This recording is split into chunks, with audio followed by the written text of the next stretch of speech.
My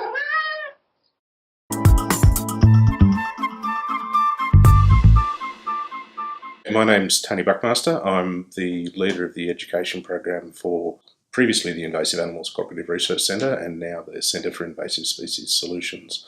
My background is that I did my PhD in feral cats in Victoria.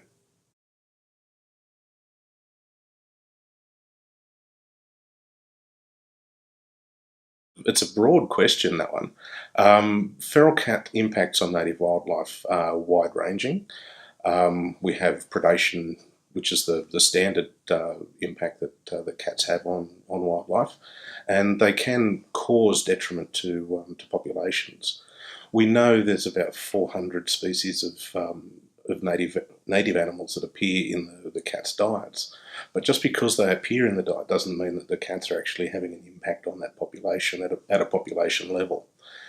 They can be detrimental. There is evidence to show that the predation of cats on populations has reduced populations quite dramatically, and they've been implicated in the extinction of a number of species as they've spread across Australia. What we should do about it is best practice management, or best practice pest management, says we manage the damage. So rather than focusing on the cat itself, we actually focus on the damage that it's doing. There's probably no use managing cats in areas where they're not having an impact on native species. And if we focus on areas where there are impacts occurring on native species and on those impacts, we can have a greater impact to recover or help those species rather than spending money where it's not actually going to have a benefit. There's a number of different options that are available for feral cat control. There is definitely feral cat control where you work on the feral cats and you reduce feral cat population numbers. That can be done in a number of different ways, including trapping and shooting and poisons. But you can also work at it from the other end, where you build up the habitat of the endangered animals so they've got more places to hide, and there's actually good evidence that that can assist as well. Generally, it's the small to medium-sized mammals.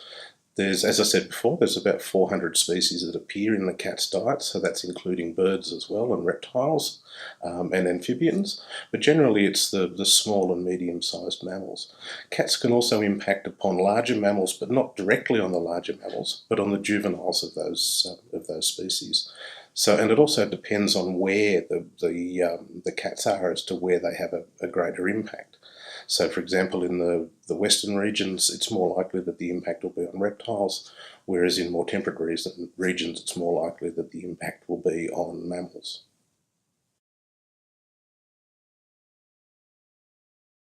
Feral cats are vectors of disease, and those diseases can impact native animals. So toxoplasma, it's actually an abortant, and what it does when it gets into native animals is do exactly the same thing. So it causes a loss of fitness and aborts the fetuses of native animals. So cats transmit that to the native species, so they do have those sorts of impacts as well.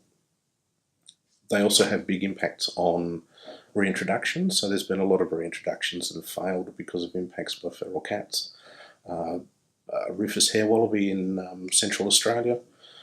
It looks as though one single cat destroyed pretty much all the wallabies in the reintroduction efforts there. And with the introduction of brush-tailed phascogales into Victoria, the reintroduction effort there was completely failed by feral cats. They came in and basically ate all the released phascogales.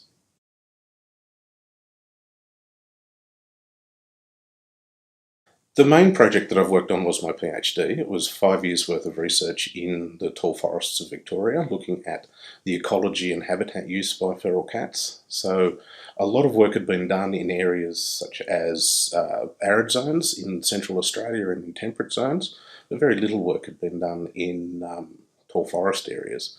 So that's where my work was done. We looked at the home range of cats and how cats moved through the forest.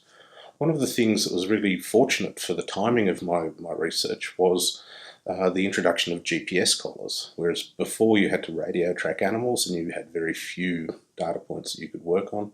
With the GPS collars you could actually get quite a large amount of data for cats, or for any animal, and that allowed us to look at how cats actually moved around within their home ranges.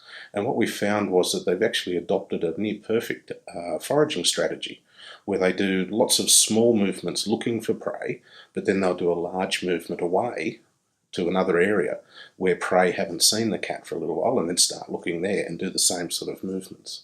And that was one of the big things that we found, looking at how they move within their home ranges.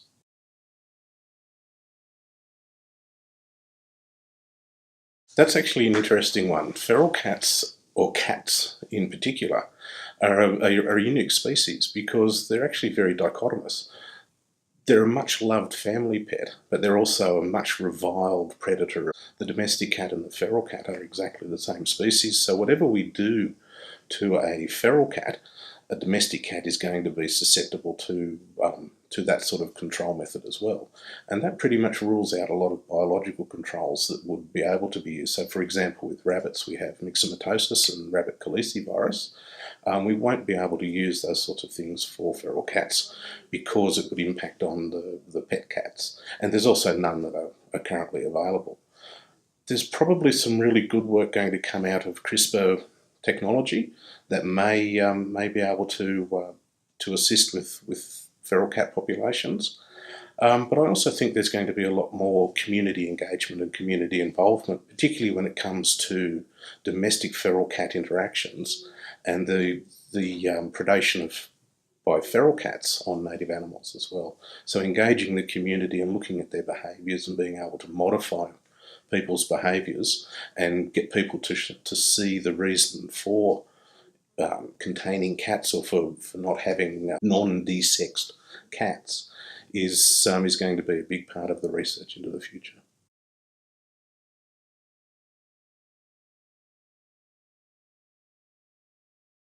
We've got a number of different tools that we use to engage with the public. The first one is the PestSmart Connect website. We have a lot of information on there about feral cats and the impacts that feral cats have.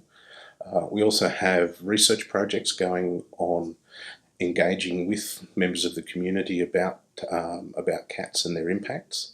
And one of the large tools that we have is a mobile phone app that was developed in conjunction with the Threatened Species Commissioner's Office called Feral Cat Scan, and that allows people to record information about feral cats, their location, the damage that they're doing, and the control that's being taken for feral cats onto a national database to give a really good picture that's accessible to people and shows what's happening across Australia.